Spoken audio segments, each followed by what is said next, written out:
Hello and welcome to this new Rocksmith Plus AMA stream. Sorry about the little technical difficulties right there. We were briefly missing video, but it's all sorted out now. So yeah, welcome. Glad to have you here. See some familiar names in the chat. Great to see you all back with us. Very excited to have you. So what are we doing today? Let's talk about what we're doing today. Last Monday, we put up a tweet, we put up a post on Reddit, saying we're going to collect questions about the Rocksmith workshop and about Rocksmith Discover. So today we have a number of people who are here.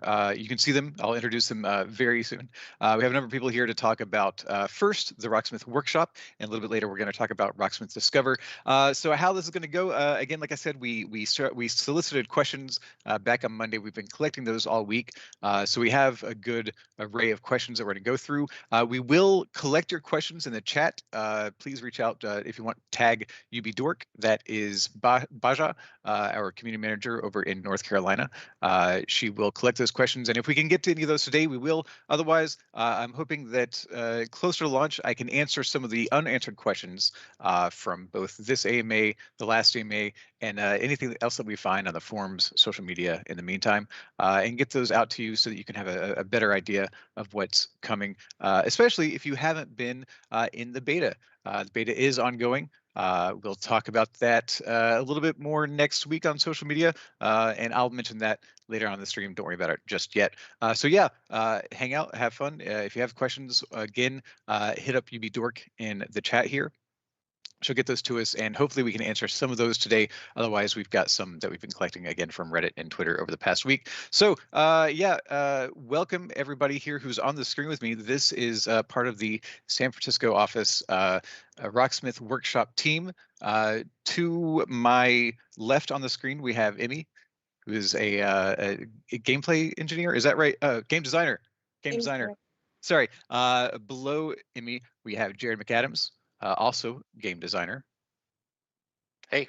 And then below me, we have Allie, who's a new face to the Rocksmith stream. Hello, Allie. Allie is a producer here in San Francisco.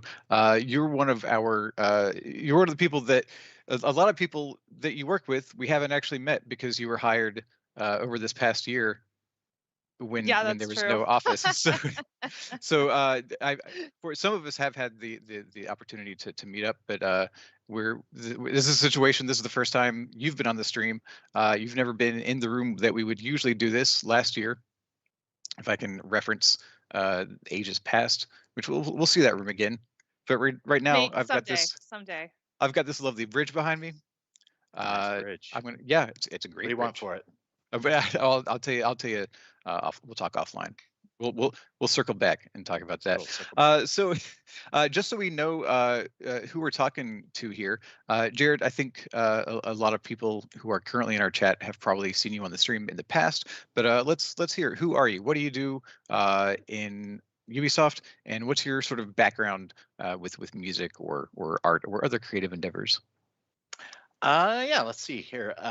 Well, I've been playing guitar for about 30 years or so. Started as a teenager, ended up going to music school, and then when I finished with that, I went to some more music school, and then I kind of bummed around for a while until I got into games with the Guitar Hero franchise. And ultimately came to work here at Ubisoft in 2011 on Rocksmith as a note tracker. Worked as a note tracker for several years, transitioned to a design role, did a lot of the design work for the remastered update, and then on this project, I'm designing a lot of the stuff for the Rocksmith workshop, funnily enough. And it seems like the transition, the eventual transition from note tracker to working on the workshop, that seems like a logical one because you've had a lot of experience with the tools. I think it has a certain logic to it. Yeah, cool. Emmy, tell us a bit about yourself. So I don't have that extensive guitar knowledge. It was very new for me when I transferred onto the project, and I was getting lessons initially from Dan when we were still in office. And Yeah, learning through Rocksmith, 2014, and also the original one. And he convinced me to buy a guitar, so I bought a guitar. I've been on the stream a couple times, I think, before. So very beginner, and don't have that much of a background with guitars, but I did play piano for like 10 years in my childhood. So I have that music background.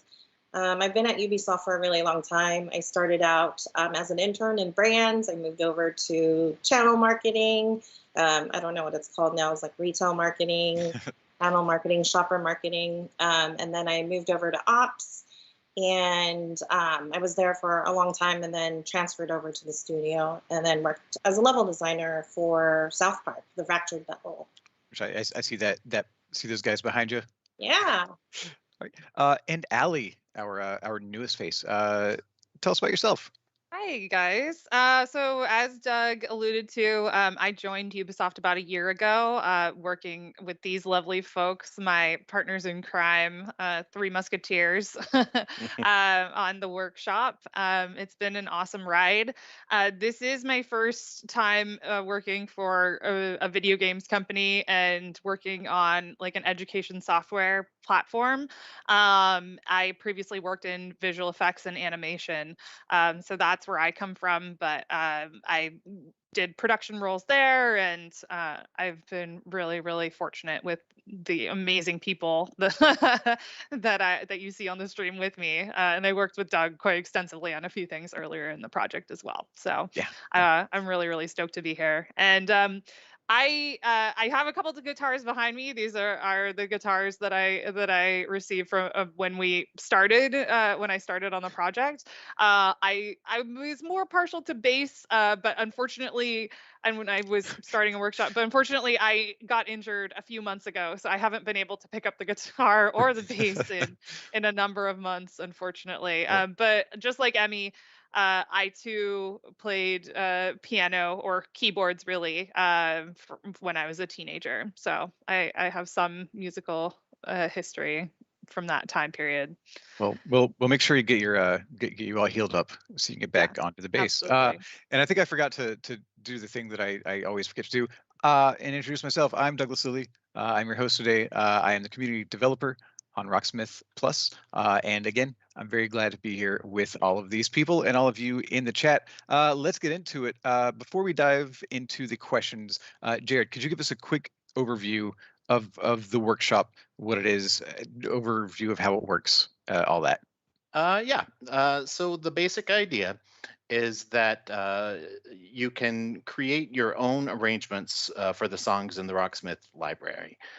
So the way it works is you go to the creator portal, which is the part of the Rocksmith website, to find the song you want to work on, and then you download a project file from there. And then you launch the Rocksmith Workshop, which is the editor that lets you input the notes and everything, and you launch that from within Rocksmith Plus. And then you open the file that you downloaded, and then you're going to transcribe the song. And it's basically the same process that our music team, our note trackers, do. You input the notes and the chords and the techniques and all of the information that makes those things go. If you've already worked on your transcription in other software, you can export that as a music XML and import that into our software, so you can use that as a starting point. And then basically the workshop will help you fix your errors, and it'll help you test it out. You can play through it and make sure you're happy with it. Once you get to that point, you go back to the website, submit the file, and then you and other players will be able to play it in Rocksmith Plus. And that's it in a nutshell. Thank you very much, Jared. And I know this is something that we've all been pretty excited about, and pretty excited about being able to sort of reveal to people and let people get their hands on. Yeah, for sure. All right, Ellie, question for you. Will there be songs that are, and I think Jared mentioned this a little bit, will there be songs that are on the Rocksmith Workshop that don't have an official note track? This question is from Fever Kid.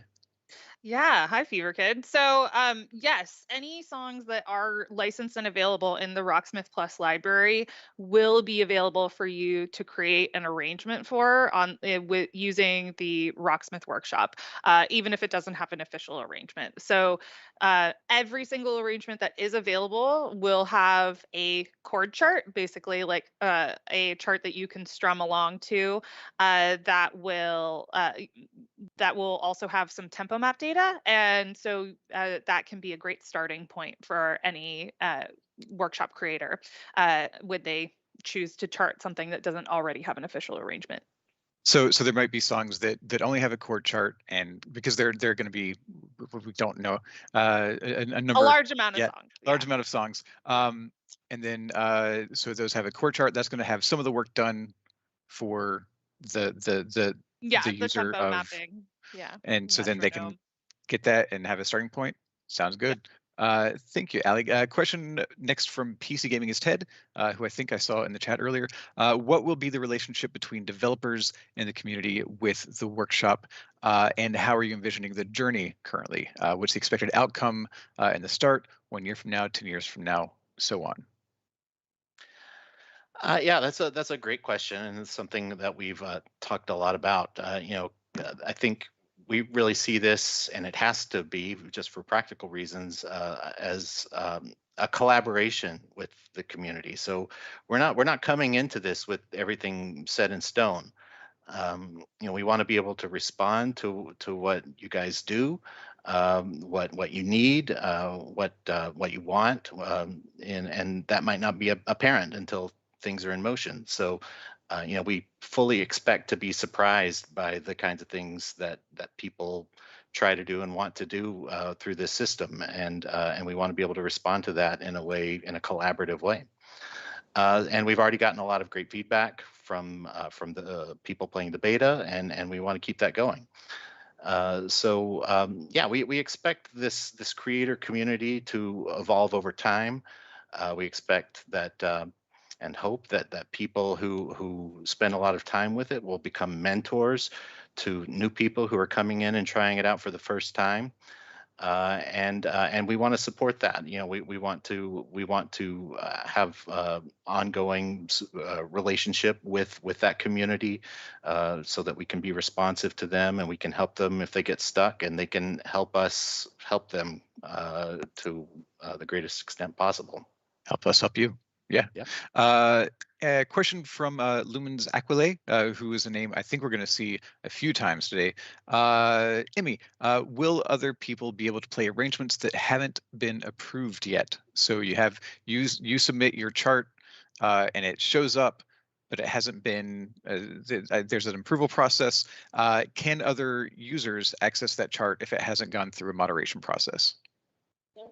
Yep, absolutely. Once your arrangement is submitted, then it goes through some data checks just to make sure that it doesn't crash or doesn't create any bugs for Rocksmith Plus, and then it'll go through some processing and become available. So all users or community arrangements that are submitted will be able to be played. Okay, cool. Ali, another question from Lumens Aquile. How long is the estimated or intended wait time between when a creator submits an arrangement and when it is available to play in Rocksmith Plus? Yeah, that's a great question. So we don't, I will caveat that we don't have a exact precise answer yet, but because we're still troubleshooting the systems and working through making sure that everything does work as smoothly as possible for that. Our target is to have it be a little under an hour, hopefully better. But we want to be able to test the system a little bit more before we can confirm that. And I do want to go back and say that everything that we're working on here, this is obviously a work in progress. We have the beta going on right now, so we may revisit some of these concepts and keep developing it. But this is the intention. This is what we're hoping for. And Jared, how will people be able to find good quality arrangements among all those submitted? So a bit of a quality control question there. Right. Yeah. And that's a totally valid concern. And as Emmy mentioned a second ago, everything that people make, as long as it doesn't contain major errors, is going to go into the game and become playable. So there's this concern that, oh, there's just going to be a ton of content and I won't be able to find the good stuff. So we're planning some systems to handle that. One thing we're planning to do is to have a verification system. This will basically be a system that allows our music team to find the community arrangements that are the best quality, that people seem to like the most, that people are playing the most, that we think will add the most to the experience for all players. And they will go through those and essentially put them through the same validation process that we use internally when we review each other's arrangements, this is a process that we've used internally for years for our transcriptions, to make sure the transcriptions are accurate and all of the other data is doing what it needs to do to give the best experience when you play it. Okay. So I'm gonna dig a little bit deeper into that one. Sure. So you mentioned that what any arrangement that's submitted will be available to other people, but there is this verification process. What is the difference between a verified and an unverified song? The difference is that the verified ones will essentially be treated the same once the system is mature. Will be treated the same as official content. So they'll be recommended by our recommendation algorithms in the same way that the unverified content is. For the unverified content, the idea is that you might have to dig a little deeper. You might have to click through to a deeper menu to see those things. But for the verified stuff, it'll be front and center, just like the official stuff that the team puts out internally. Cool. And will there be any community sourced ratings for these charts? This is another question from Lumens Aquile. We're planning a few things on that. We're planning to have a like system that will allow you to say, I like that. I thought that was pretty good, and that'll be one of the data points that we evaluate when we're deciding what gets verified. And similarly, if there are problems with an arrangement, we'll have a report system, so you can go in and tell us, hey, I think something's wrong with this. You guys need to take a look at this. And then on top of those sort of crowdsourced things, we'll also have things to look at, like play counts and how many users have played it and other metrics like that. Yeah, I see in the chat the Guitar Hero Nerd mentions that rating processes can be abused. And I think that's why you mentioned those other kind of backup checks for how many people are actually playing this chart, how many people are accessing it and playing the whole way through. Right. It's not going to be a thing where somebody can say, hey, everybody, all my followers, go spam the likes on this, and then it's going to automatically be the #1 chart in Rocksmith Plus. There will be sort of multiple factors that go into how those things get surfaced. Thank you. Emmy, Zuchia, hopefully I got that right, asked about quality control. How will arrangements get verified? Jared touched on it a little bit, but maybe you can go a little bit deeper into that. Okay, well, he did talk about a lot of the things that are being considered in order for those arrangements to be put even in the queue to be reviewed by the note tracking team or our music content team. And these guys are all the pro musicians, people who have been doing the arrangements themselves and have really good, valuable feedback. They basically will have a threshold, and once the arrangements meet that threshold, then it'll be passed on to the music content team for them to review. If there needs to be any modifications, we do have a feedback system where they can give creators direct feedback, and if they can iterate on it, and once that improves and gets to a point where it's good enough to be considered official content, then it could get verified. So Cool. There might be some back and forth there. All right, thank you. And if I And so could, that, if yeah, I could just jump in, that's please.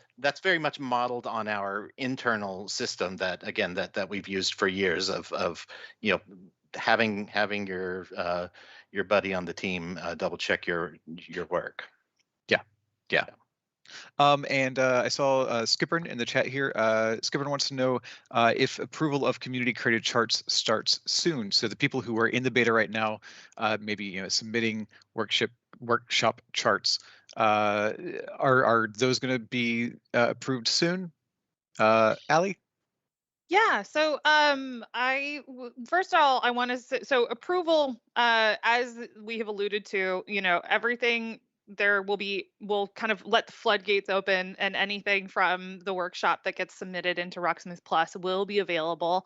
There's no approval process for, just any arrangement whatsoever. We're not manually going to be releasing those. Those are going to be out in the wild as soon as they make it through our systems once the creator hits submit. As Jared and Emmy just described, there is a separate verification approval once a arrangement reaches a certain threshold. I know that there are definitely a lot of excited creators out there who I've seen a little bit on the Reddit, like, when is my arrangement going to be playable in game? We're working on it. We're going to get there, I promise. And we're getting there as fast as we can. But we still have some systems in place that need to be continually honed and refined, and we're going to have those up and ready as soon as we possibly can for you. And then everybody else is going to get to enjoy all of your awesome work, and I can't tell you how stoked we are. I remember the first time we actually got a real submitted arrangement that we could check on the system, and we were thrilled. There were party poppers. Jared, Gearkey on Reddit wants to know, do you have any plans to reward people who make good quality charts? Yeah, absolutely, we do. The plan is to roll out a system that will let creators earn rewards for contributing content, and if the content is especially good, then you get even more rewards. First off, the creator will be credited on screen as the creator of the arrangement, and creators will have a rank that indicates something about the quality and the quantity of their contributions over time. This also feeds into the earlier question of how you're going to be able to find the best community created content. There will be users who have a demonstrated history of producing good charts will be labeled as such. The details for the progression system are still being worked out, but the basic idea is that you progress through the system by submitting arrangements, and you progress faster if you contribute arrangements that people play a lot and people like a lot, and that eventually get approved. And then as you move up through each tier, you would earn some rewards. Exactly what those rewards are still being sorted out, but we'll talk more about that as soon as we can. All right. Emmy, will there be an indication if someone else is working on the same song so that you know whether you should work on it or not? Right now in the creator portal, you are able to see how many other people have added a project. So there is an indication of interest. But since we can't really guarantee that someone's going to submit an arrangement, if they're going to delete it, if they're going to, are not working on it. So it's really, there is a way to see how many people have downloaded that project and intend to work on it, but it's not really much of a guarantee, I guess. Sure, so. Sure. And with those, when someone downloads that, are they split up by arrangement type? Like, can you tell if, like, say you want to do a bass arrangement, do you know how many other people are doing bass arrangements specifically? Yes. So it is divided by instrument. So it's based on guitar and bass, but obviously we don't know what type of an arrangement. Is it going to be lead or rhythm or, and so it's just sort of in that same bucket. Right. Okay. Another question for Emmy. This one, another one from Lumen's Aquile. So say you've been submitting some songs. Will workshop creators be able to see data on how popular their arrangements are? Good question. Yes, we are planning to make sure that is visible for the creator so that they can see the progress on their arrangements. You can go to the Creator Portal website, which will have that information as soon as we have that available. As Jared said, we have like system work in progress, and it'll show the number of plays that it's getting. Okay. Thank you. Jared, a question from Ambitious Doubt 8355. Will it be possible, this is a long one, will it be possible to import an arrangement created by the Rocksmith Plus team in the workshop? For as an example, there might be times where I would like to make a small edit to a song's chart, modify the tone, change the fingering of a chord, transpose it to another tuning, etc.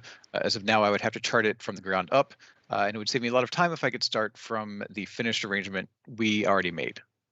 So, is it possible to grab an existing chart and reiterate? So no, that's not something we're planning on right now. It's something we've heard people talking about, and something we've discussed. But there are a few reasons why we're not going that direction right now.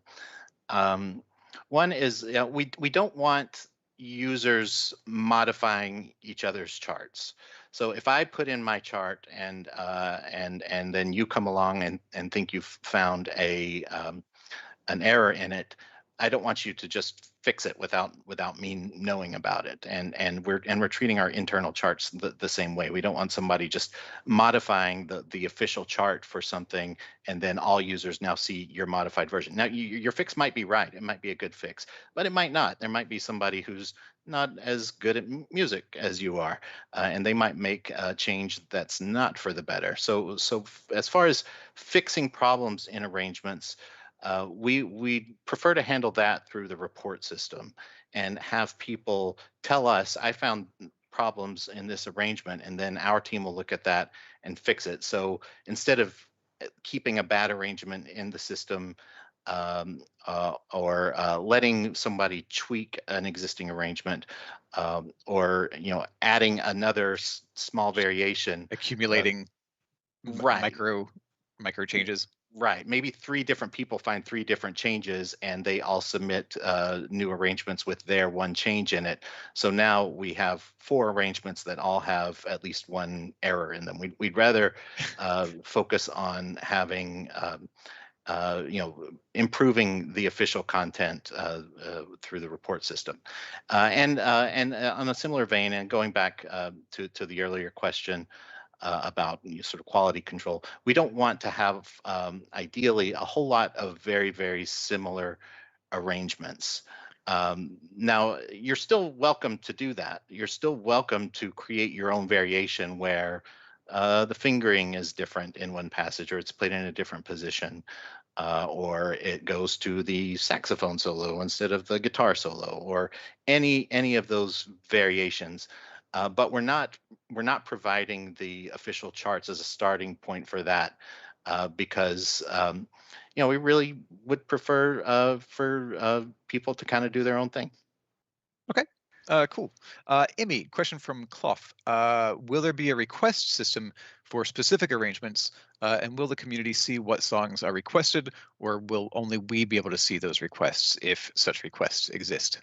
Okay, there is an arrangement request form. It's not publicly viewable to the general community, but it is something that the music content team will evaluate when they're seeing a lot of requests for certain arrangements, kind of weigh it in with what they are actually working on and what's in their pipeline, to figure out which songs to spotlight for the community. And so we have like a featured songs carousel in the creator portal, which will hopefully present songs and arrangements that or songs that require arrangements or are being highly demanded. Okay. Cool. Lumen's Aquile also asked, say this one's for Jared. When authoring arrangements, do authors create dynamic difficulty levels or adaptive difficulty by hand, or are they procedurally generated? They are procedurally generated. There's no need to create those levels by hand. So you guys can just focus on the transcription and the musical experience that you want people to have. But I will say that you do have a little bit of control in the way the leveling works, in the way that you structure the arrangement. So, for example, if there's a riff that comes back multiple times in the song, you can control, you can make it so that that riff always levels up together. So you don't have one that's at maximum difficulty and one that's at minimum difficulty and something that's in between. So you can keep all those leveling up as one.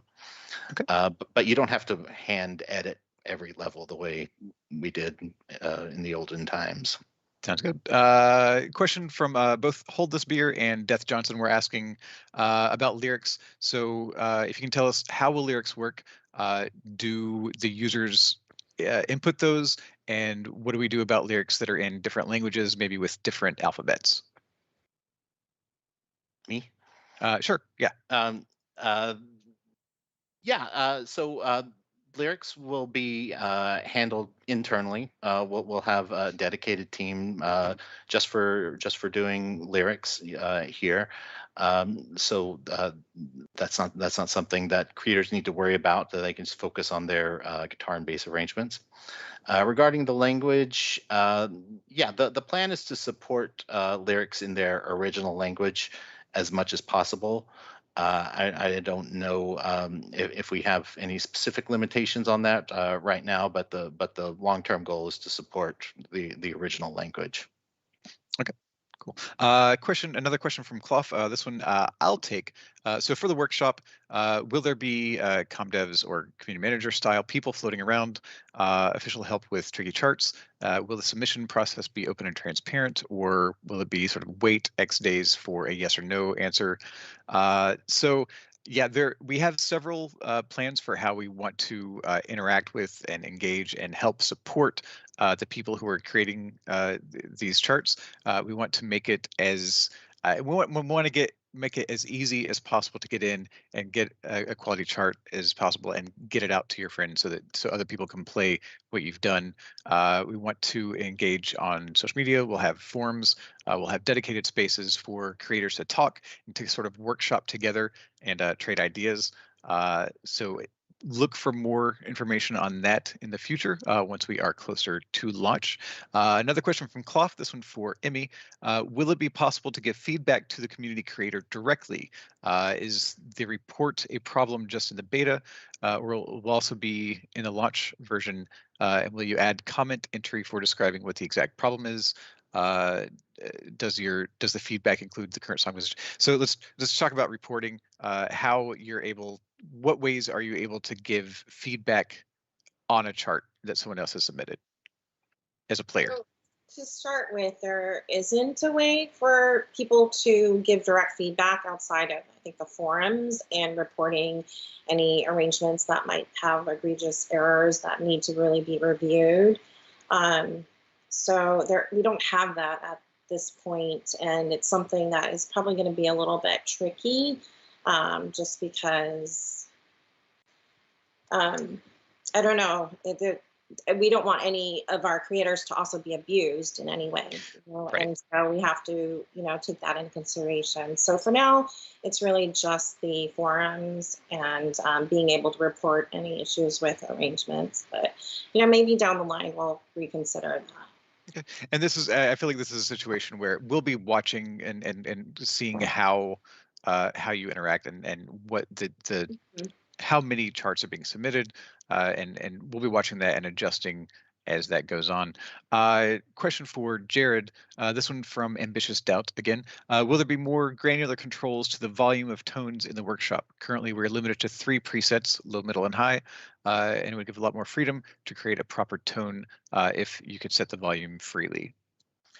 So I think for starters, we're going to have a pretty large bank of preset tones that you can work with that do have the the three sort of master gain levels that you mentioned. But eventually, we do want to give creators more granular control over exactly how their tones sound. That'll be down the line, but that is in our plans. All right. And can I just a point of order? And I Please. might be wrong about this, but I believe just for bookkeeping purposes here, I think the question about the ComDev manager stuff might have been from PC Gaming as Ted. Was that? Did I put the wrong? I'm sorry. I'm sorry, Ted. I'm sorry. I think I attributed every question that I didn't have someone to Clough. So Clough, I Yes. hope you're here in the chat. Yeah. And Ted, I hope you forgive me. I think there You're was welcome, one other time. Ted. There was a previous stream that I didn't say your name when I was supposed to. I'm so sorry. I'm the worst. Just kidding. I'm fine. There's someone we talking in Doug's past that named Ted that he just, you know. Oh, yes, Ted Danson. Yeah, it's Ted Danson, man. Emmy, will it be possible for will it be possible to follow community creators or to search for charts by specific creators? You will be able to search arrangements by creators. You can do a search for the creator, and then there will be a creator page which lists all of the arrangements that they have put together. The only thing that might not show up is if there's any music that is regionally restricted in your area. But right now, we don't have a follow or friend system to start with, although it's something that we do want to expand, like social capabilities throughout the community, with especially particularly in the portal. Okay, I think so. We are a bit over where I planned on, but let's just try to get out a couple more of these if we can. Apologize to our next guest, Ellie.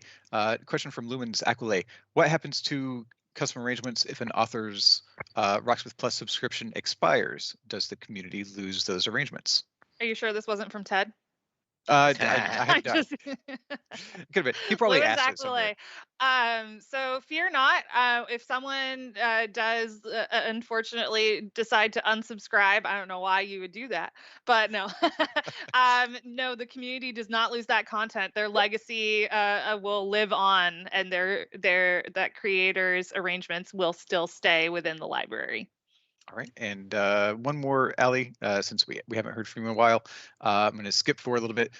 Will songs that users workshop be available on console, or will console users be able to workshop songs?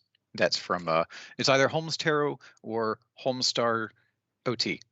I'm going to say Holmes Tarot. So yeah, any arrangement that is available that's been created in the workshop will be available across all platforms. We are not making any sort of distinction. They will be in the library, which is sourced to anywhere that you can access the game. And then in addition to that, the workshop tool, to specify, the workshop tool itself is PC only. So you'll get to, if you have PS4 and that's how you're accessing Rocksmith Plus, yes, you will be able to enjoy everyone else's arrangements. However, you won't be able to create those arrangements yourself. All right, thank you very much, Ellie. And I think that's going to do it for the workshop segment. Hopefully, we got some good answers and satisfied the curiosity of some of the people who have either been testing the waters with the workshop in the beta or haven't yet had the opportunity. We can't wait to let everybody access this. This is a feature that I think we're all incredibly excited to be able to offer. So thank you to our guests for the workshop. We've got Ali, Emmy, and Jared. We will see you soon.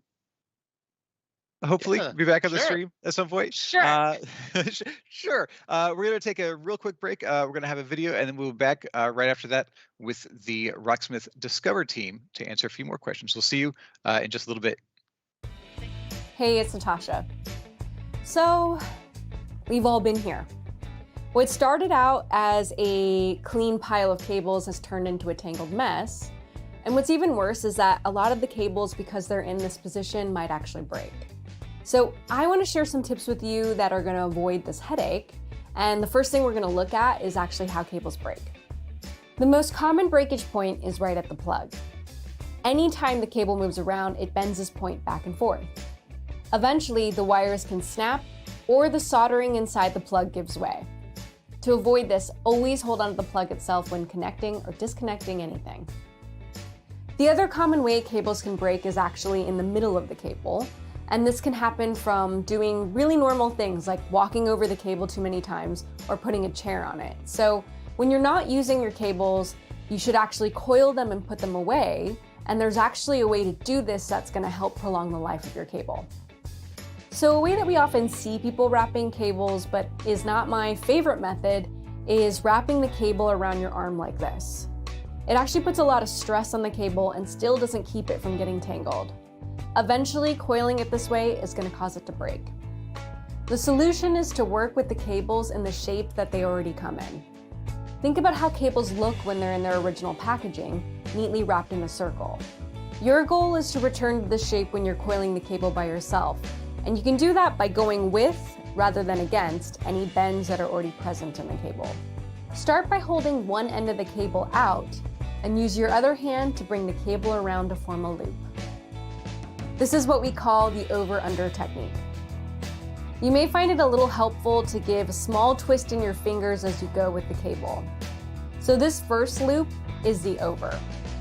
As you start to make the next loop, rotate your wrist inward so your thumb points back at you, and place the cable in the palm of your other hand to make a second loop.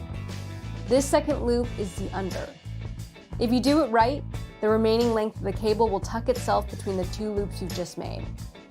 You're going to repeat this pattern until your cable is neatly coiled. And you'll know you've perfected the technique if your cable uncoils without any tangles. The key is to alternate your loops and not to force the cable into a position it resists.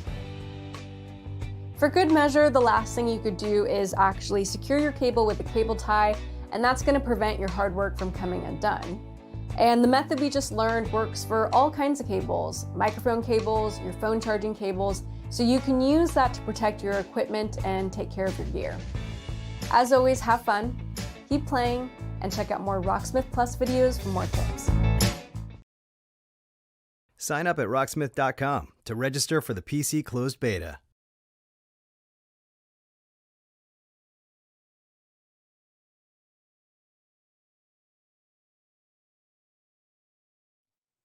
And we are back live. Thank you once again for joining us for this second Rocksmith Plus AMA. Again, if you're just joining us, first off, welcome. My name is Douglas Lilly. I am the host and the community developer for Rocksmith Plus. Over the past week, we collected questions from Twitter and Reddit. We've been taking some questions from the chat here, specifically about the Rocksmith Workshop, and now we're going to talk about Rocksmith Discover.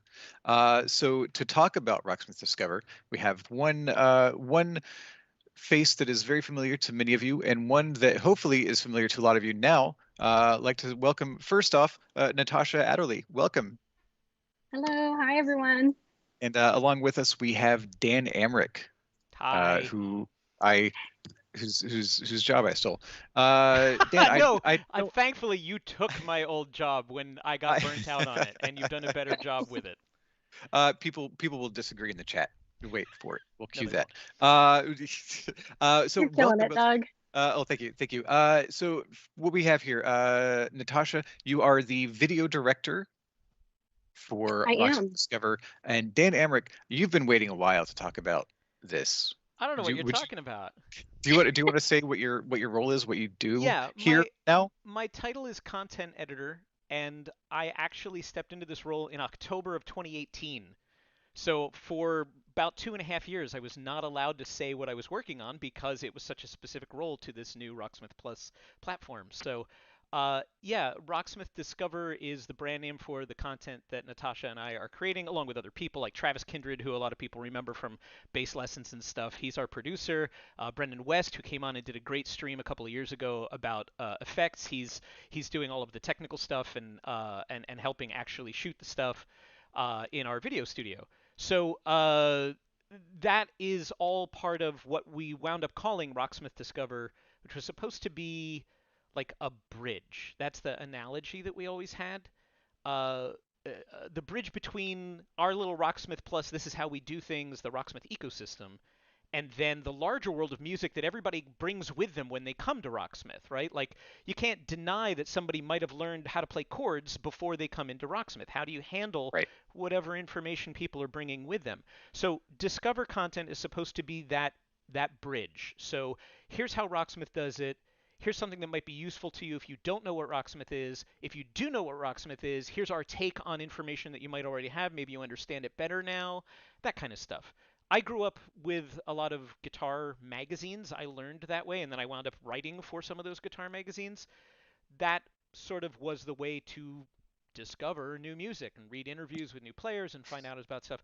Very much Rocksmith Discover is intended as that sort of vehicle. Where do you turn for friendly voices that can let you know what's new and help you understand things that you might half understand? That's what we would like Rocksmith Discover to be. All right, and if you want to, let's talk a little bit. You mentioned a little bit about your background. So you wrote for magazines. What's your musical background, Dan? Well, For I people was who born don't know in you. 1908.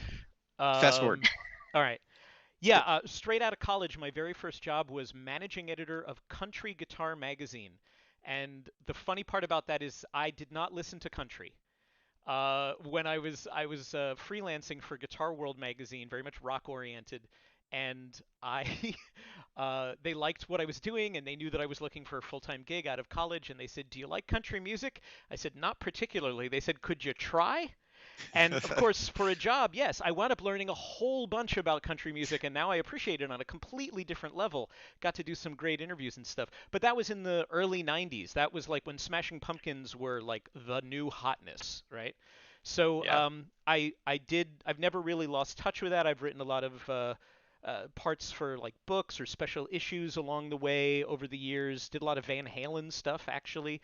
And so this is my opportunity to reconnect with part of my career that I kind of got burnt out on at the time, and now that I have a second chance, it's a really great opportunity. I actually am very happy. So yeah, I'm sort of I'm helping figure out what we should cover when and where it should go and when it shows up online and whether it shows up on game or whether it also goes on YouTube or whether it's just the website or whether it goes out to Ubisoft Connect and all these other platforms. So Yep. All right. Thank you, Dan. Natasha, let's what do you do as video director, and let's find out a bit about yourself. Tell Okay. us about Natasha. All right. So I came into the project, and my background is in a lot of arts. I've dabbled in so many things, but in the last 10 years, I really got interested in filmmaking and telling stories. And so I was brought in to help be Dan's partner from the video side of things. And my whole goal, besides making lesson videos and technical videos that are going to be really supportive for people in the game, I come from sort of a different background musically. I grew up being a musical theater kid, doing a lot of professional productions. I was a vocalist professionally for many years. And then I stopped doing music. I was a professional dancer in a company for many years. But while I was doing that, to get through college, I went to UC Berkeley, so go Bears. I started DJing in clubs because I loved listening to music. I loved the idea of creating experiences for people. And that got me interested in creating electronic music. So since college, I've been dabbling in Ableton. I had my own electronic trio band. I produce on my own now. The last thing I did was I created a song for Pixar's Out, which was a short film on Disney Plus. So I've had this like crazy artistic background, but something that's always interested me is being able to connect with a bigger audience and show them what a musical journey can be. And I think Dan was talking about that, is like our vision is not just lessons and not just techniques. Our vision is being able to give you that human element of where music comes from, who's making music, who is creating these instruments, how do we care for our instruments. I think that's all really important stuff. And I get to have like the very supreme, awesome job of also learning along the way by being a host. So that's pretty much what my life is Cool. now. All right, all right. Well, I think you all, between the two of you, I think you answered our first two questions. I'll revisit them just in case. We had Anarchy Bomb 88 asked, what exactly is Rocksmith Discover? Is it referring to the videos about specific songs? He sees some of the articles on the website, and will these be available in the app eventually too? So there's some of those got answered, some maybe not. So what do we think? Yeah, so I don't know whether people realize it, but over on Rocksmith.com, we have been posting every weekday. We've been posting another article that the team has written. They're mostly written by Dr. Margaret Jones and Layla Abdul Rauf, who've both been on the streams before, or myself. And there's a handful that have also been written by like Brian Shu or Rai Kin or any of our note trackers. But we've been posting regularly, and we've been posting in 10 languages. Somebody in the chat earlier was saying, you guys need to support Portuguese. It's like, well, not only is Rocksmith Plus going to be available in Portuguese, we've got a month's worth of content that's also posted in Portuguese right now on Rocksmith.com, to which that person said, support Portuguese, please. And I'm like, okay, well, I don't know. Am I talking to a bot at this point? So yeah, the content is on the website, but the content will also appear in the Ubisoft Connect client. That's a different team, but they're allowed to sort of pick and choose whatever they feel is going to be of interest. They picked up several of our articles. There was one about Weird Al and the story of how he did The Saga Begins. There was also a series on a genre that you may not be familiar with. I certainly wasn't before we covered it, called bachata. Then you will also see some of that content appear in like email newsletters if you've signed up, if you've opted in for Rocksmith messaging from Ubisoft and stuff like that. It may also appear in other places. I have other people on the team saying, we got to get this over here. We got to get all this content in here. It's a tall order, so we'll see. But it's it's a marathon, not a sprint, as they say. Right. And we are looking at how we can expand and get this into. Will it be in the app? I'm not sure. I hope so. I hope we'll at least have a click here to look on the website so that you could browse it. But that was always one of my goals, was how do you interact with Rocksmith when you can't be in front of holding a guitar or holding an instrument and actually playing? Well, you can at least check out our content. You can, tag things and go, oh, I'll check that out when I get back into an environment where I can play interactively or whatever. And much like Workshop, Discover as an entire system it's a work in progress, and we're I think, well, I mean, by we're, I think I mean you are, you're creating content and you're seeing where it goes, and seeing how it feeds in. Rechargeable Owl asked, actually in response to Anarchy Bomb's question above, I thought it was essentially the learning videos. So if you're in the client, you see there are educational videos about techniques. So Natasha, do you want to talk a little bit about how the learning videos do or do not fit into the Discover ecosystem? Yeah, so Discover is both things. It's the learning videos that you're going to see in game, whether that's through the lesson playlists or technique videos. We have like short kind of looping videos that'll help you on certain techniques, and we have longer videos that do like deep dive explanations into almost every technique. We're trying to cover them all.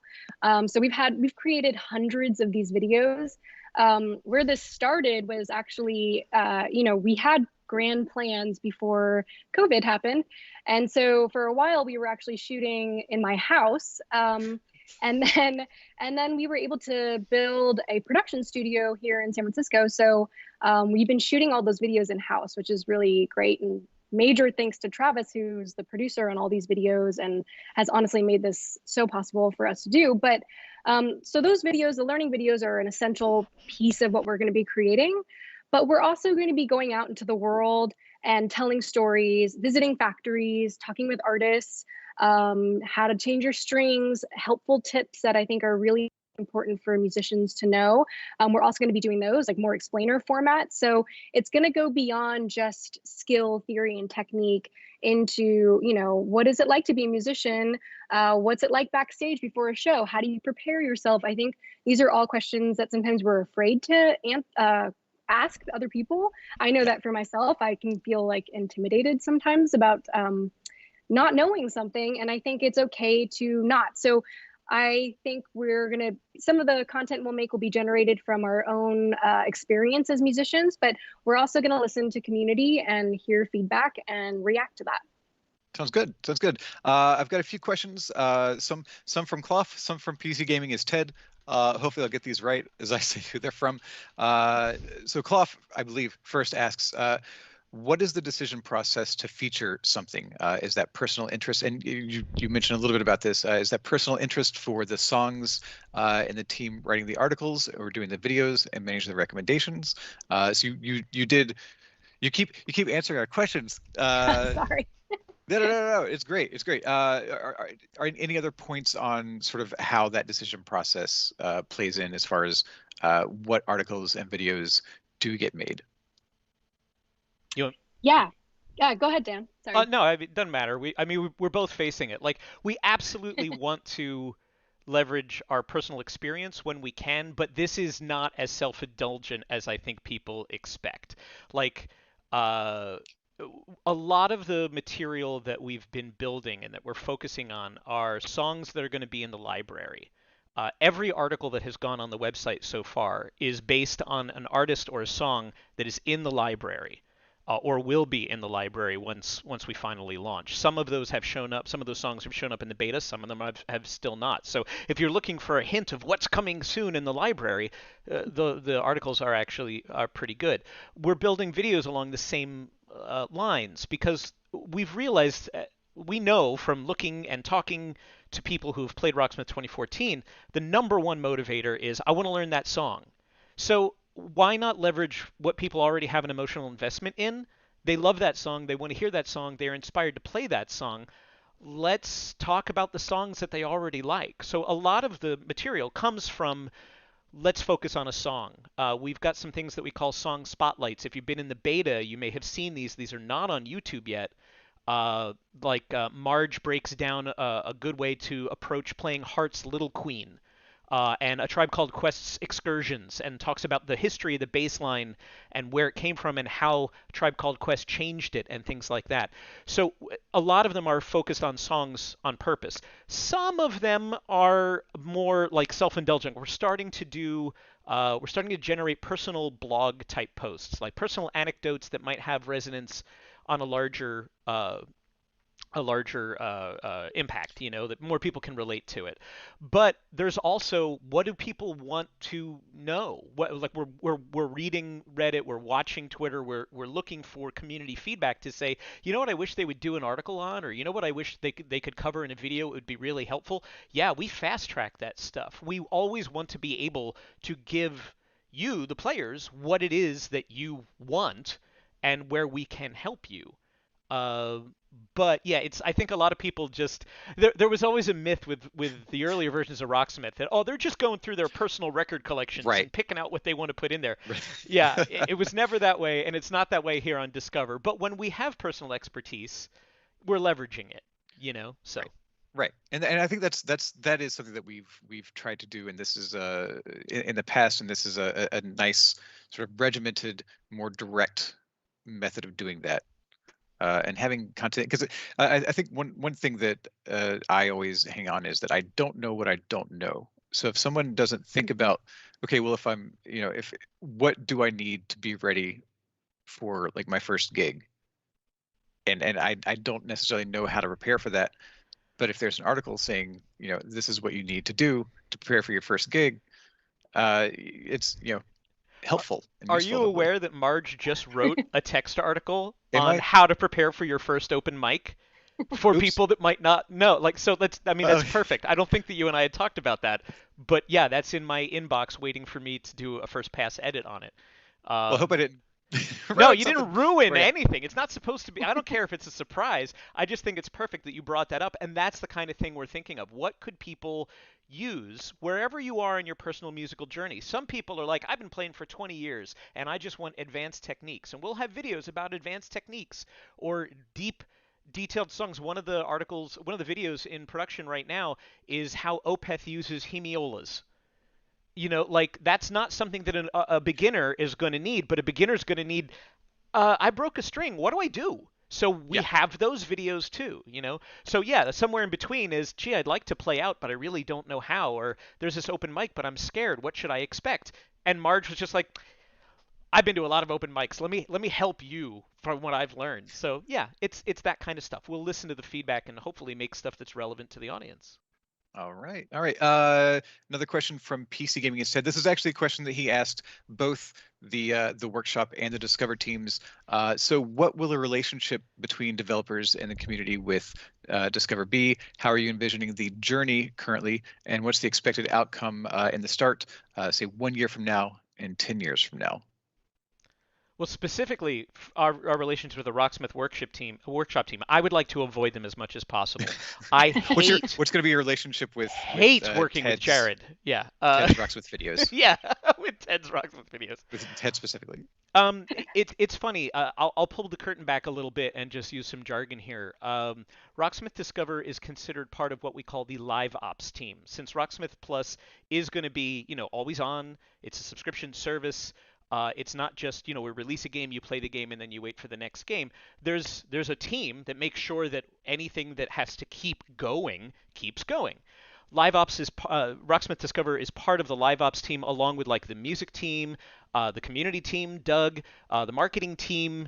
Our creative director is on that team. So we have, holy cow, I have 2 meetings every week just with the music team, and then we have another 2 meetings every week with the live ops team to find out where are you, what do you need. So we're in constant contact with the larger development team. We can always bring something up and then take it right to the engineers or right to the artists or whatever. So close. I think our relationship will be closely associated with the rest of the dev teams, because we can't make satisfying videos, we can't make articles that address what people need to know unless we're talking with everybody else. So yeah, constant meetings is the polite answer.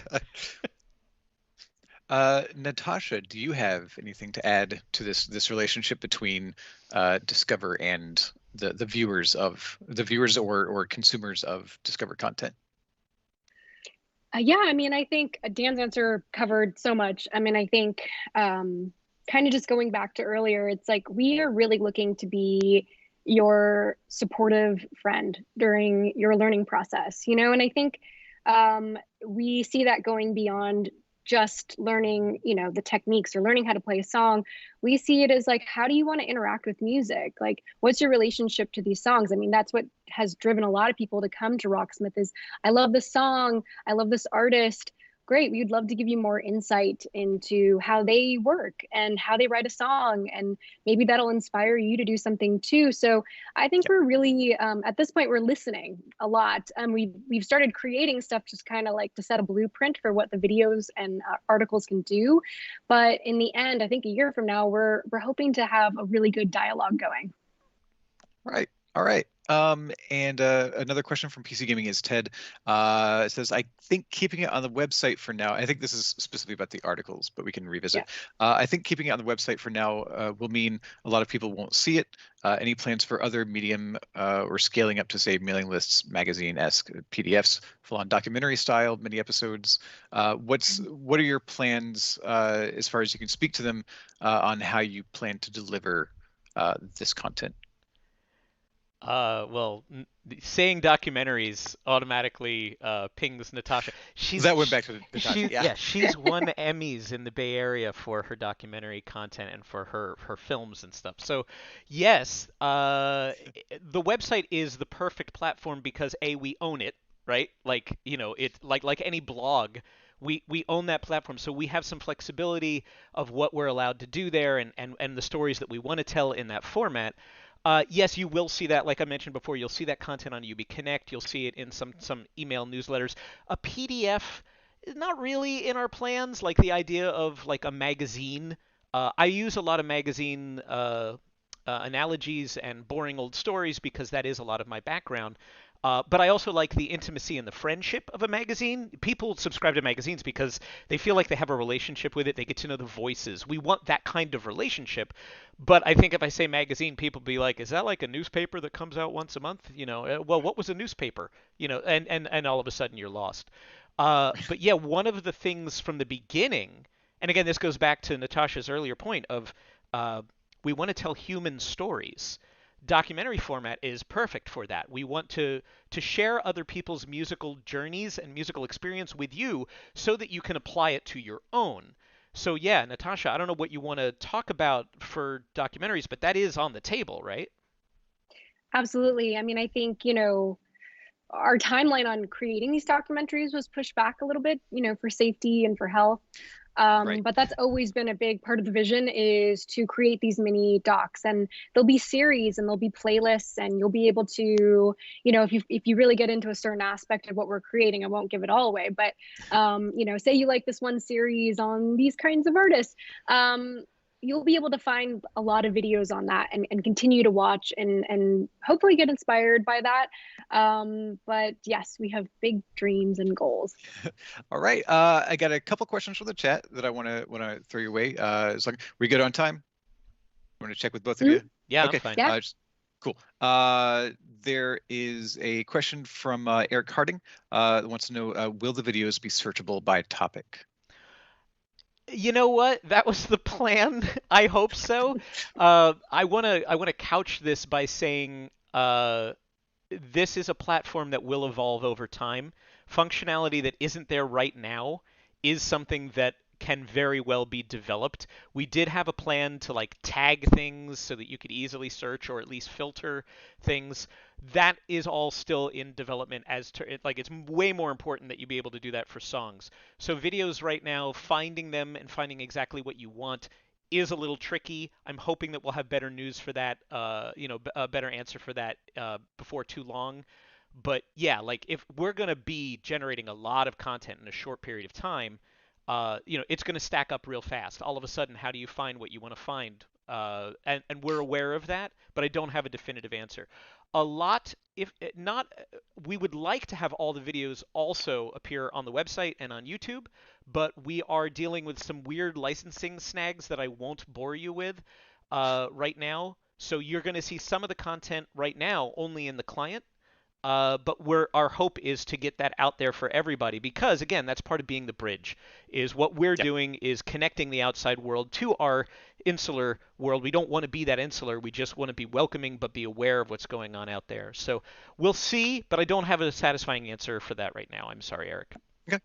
Okay. And question from Elisa Rockdock. Hi, Elisa. In case that hasn't been answered yet, are there plans for folks to be able to pitch content for Discover? I don't know if that's something that, I don't know if that's a dangerous question to ask. But yeah, what do we say? That's not a dangerous question. I'll be completely honest. It's something that Doug and I had talked about in the past, of having guest columnists or having articles or videos created by external sources. We got to learn to walk before we can run. And as Natasha had mentioned, they made hundreds of videos that are currently appearing in the beta, almost instead of doing these cool narrative things that we had always planned to do. So let us get our narrative legs under us and do some more Rocksmith Discover videos to show you what we'd really like this to be. And then, yeah, I think that we will be able to invite other people in to take part in that, but not immediately. But yes, we see you out there, Elisa, and we know you are a content creator, and your name is one of the ones that came up. I was like, yeah, I'd love to have Elisa be able to do this or that or the other thing. But we're like, cool, we'll talk about that later. So later. Yeah.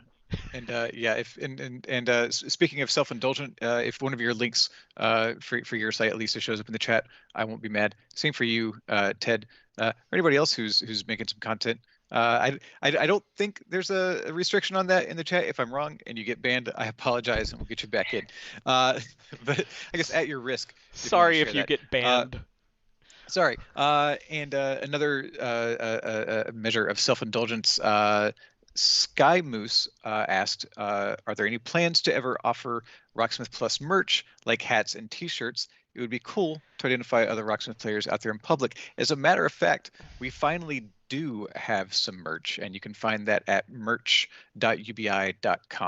and then just search for Rocksmith Plus, and you can find some sweatshirts and hats and T-shirts. And I'm checking to see if Dan is showing off. I am wearing one of the Rocksmith Plus right T-shirts today. I did that on purpose.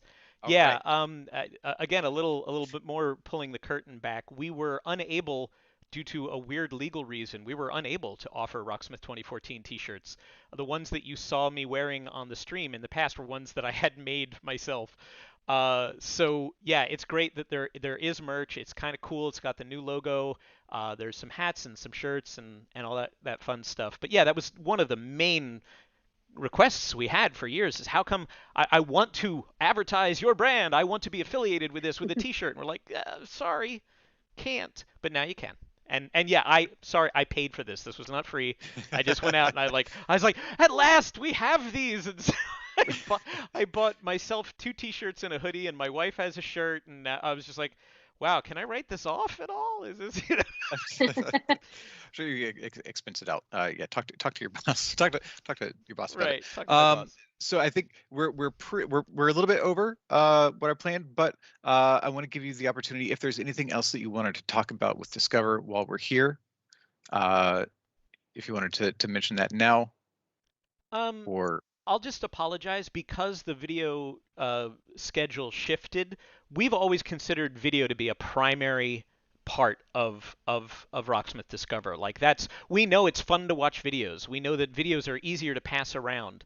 And you know, from a discoverability standpoint as well as an artistic standpoint, I had honestly thought we'd have a gazillion videos announced so that people could really see what we were doing. Instead, the only 2 videos that are on YouTube are ones that Natasha was able to shoot from her home during lockdown that are I hope you like my house. yeah, kind of representative of what we're going to do in terms of tone and in terms of style and again, that friendly voice.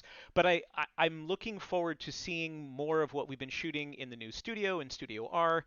You're going to see a lot more video going forward. Those first 2 were literally just teasers. I didn't want to not show anything. And you're going to see more of that on the website as well at rocksmith.com. You're going to see it out there in the wild. Hopefully, we'll be making a lot more stuff that you will want to share.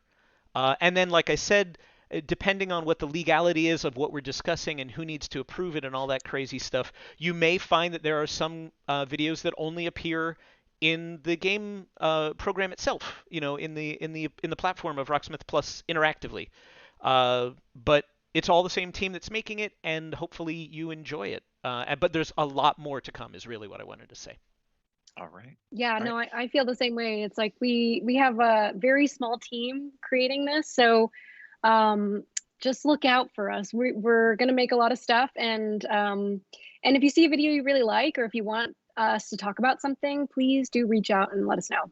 Yeah, I'll not to be creepy, but the community is always watching.